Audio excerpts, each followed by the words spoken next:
ایک شخص اپنی گاڑی دھو رہا تھا۔ گاڑی بالکل نئی تھی، چند دن پہلے خریدی گئی تھی۔ اس کا 4 سالہ بیٹا آیا اور پتھر اٹھا کر گاڑی پر اسکریچ ڈالنے شروع کر دیے۔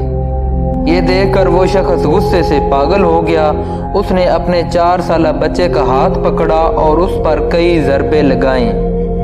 وہ شخص یہ بھول گیا کہ اس کے ہاتھ میں نٹ کھولنے والا رینچ ہے۔ اس نے رینچ سے اپنے 4 سالہ بیٹے کے ہاتھ پر ضربیں لگائیں۔ بچے کو اسپتال لے جایا گیا اور بہت زیادہ فریکچرز کی بنا پر بچے کے زخمی ہاتھ کی تمام انگلیاں کاٹنی پڑیں۔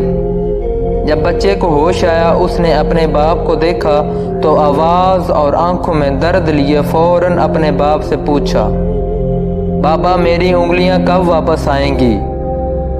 باپ کے پاس اس بچے کے سوال کا کوئی جواب نہیں تھا۔ وہ افسردہ ہوا اور خاموش رہا۔ وہ گھر آیا اور غصے میں اپنی کار کو ٹانگوں سے ضربیں لگانے لگا۔ تھک ہار کر وہ کار کے پاس بیٹھ گیا۔ اس وقت اس کی نظر ان سکریچ پر پڑی جو اس کے 4 سالہ بیٹے نے پتھر سے لگائے تھے۔ وہ سکریچ نہیں تھے۔ اس نے پتھر سے گاڑی پر ایک فقرہ لکھا تھا، لو یو پاپا۔ اگلے دن اس شخص نے دل برداشتہ ہو کر خودکشی کر لی۔ غصے اور پیار کی کوئی حد نہیں ہوتی۔ یہ فیصلہ آپ کو کرنا ہے کہ خوبصورت زندگی گزارنے کے لیے ان دونوں میں سے کون سا مناسب راستہ ہے۔ پرانے وقتوں میں چیزیں استعمال کی جاتی تھیں اور انسانوں سے پیار کیا جاتا تھا۔ ہمارے دور کا المیہ یہ ہے کہ چیزوں سے پیار کیا جاتا ہے اور انسانوں کو استعمال کیا جاتا ہے۔ ہر دن صبح کو گھر سے یہ خیال دماغ میں بٹھا کر نکلیں کہ چیزیں استعمال کرنے کے لیے ہیں اور انسان پیار کرنے کے لیے ہیں۔